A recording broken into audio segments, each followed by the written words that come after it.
Donc bonjour à tous, une nouvelle vidéo sur la chaîne Philippe est dans le pré. Je voudrais vous parler aujourd'hui, j'ai un document à la main là sur la page des producteurs de lait, où ils disent les produits laitiers, les importations françaises ont augmenté face à la baisse de la production. Je vais vous mettre en pièce jointe le document. Alors la baisse de la production, bien entendu. Alors moi je vais vous expliquer, je vais vous livrer un scoop. C'est comme la non-rémunération des agriculteurs qui dure depuis plusieurs décennies. C'est caché par la profession, c'est caché par le syndicat. La baisse de production laitière allait d'environ entre 1 et 1,5% chez Sodial, pareil chez d'autres industriels. Bien sûr qu'on assiste au déménagement du territoire pour la raison qui est la suivante, c'est que les producteurs de lait, comme de viande bovine, comme de tout le reste, ne sont pas rémunérés. Donc on est de plus en plus dépendant. Simplement ça, ils vont minimiser les arrêts d'activité. Quand nous on est au courant sur le terrain dans les départements, il part des 3, 4, 500 vaches, 600 vaches laitières par département. Nous on est informés de ça au moins une fois par mois. Donc il est bien entendu que les voisins ils vont pas remplacer le volume de lait qui part. Ça c'est un leurre. Donc on sait que la production baisse. Il importe de plus en plus de l'extérieur, que ce soit en viande bovine ou en production laitière.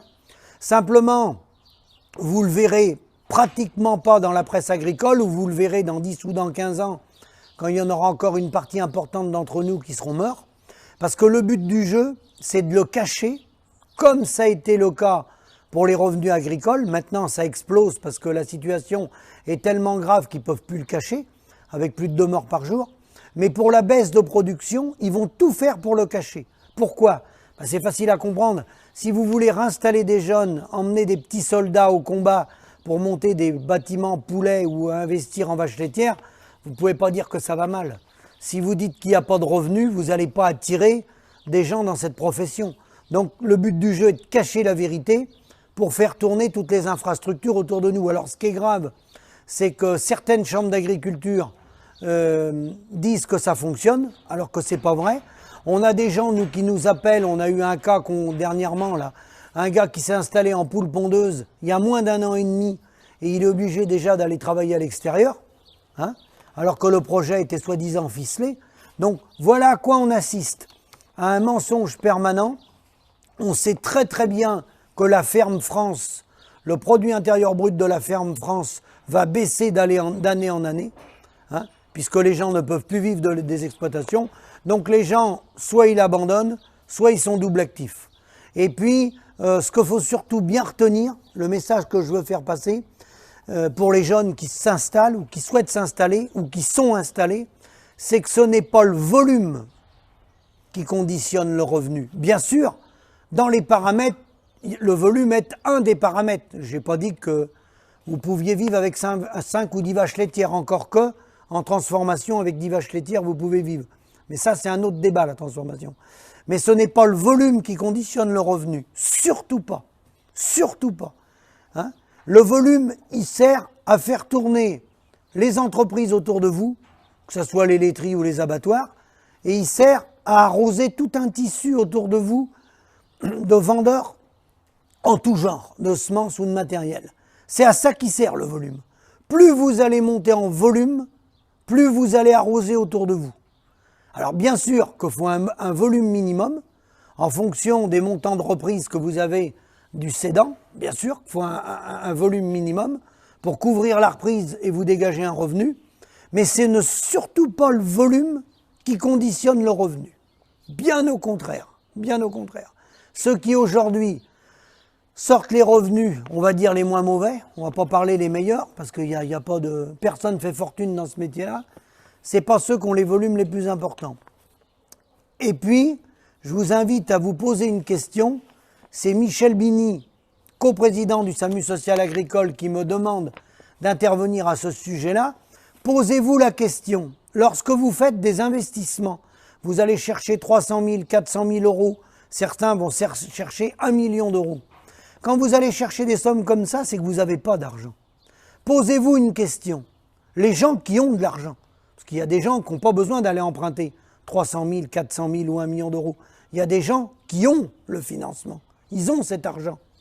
Est-ce que vous pensez qu'ils mettent cet argent-là, dans des élevages de vaches laitières, dans des élevages de cochons, dans des élevages de poulets, dans des élevages de lapins?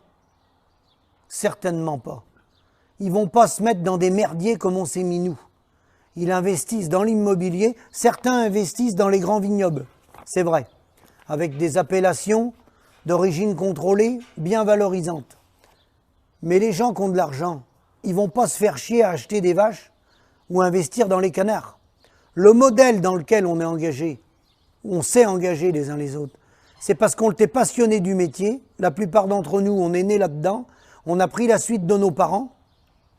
Et la passion nous a entraînés à investir, poussés par tout le réseau, Chambre d'agriculture et coopérative. Voilà. Et une fois que l'investissement est fait, la suite, vous la connaissez.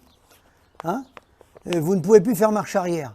Mais les gens, j'insiste là-dessus, les gens qui ont réellement des fonds, qui ont de l'argent, ils n'investissent pas dans l'agriculture. Hein. Ne vous trompez pas, ils n'investissent pas dans l'agriculture. Parce que dans l'agriculture, il n'y a pas de rapport.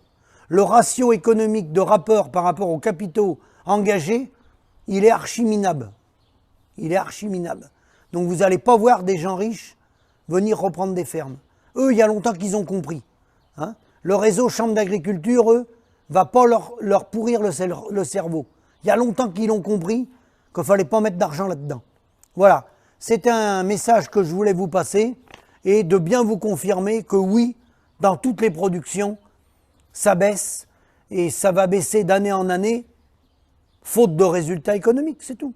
Soit les élus sont capables de prendre des décisions, les décisions elles sont faciles à prendre, très faciles à prendre, personne ne veut les prendre, et bien arrivera ce qu'arrivera, simplement l'agriculteur, certes il va mourir, mais il va en faire mourir d'autres autour de lui, il va faire tomber des pans entiers de l'économie, hein.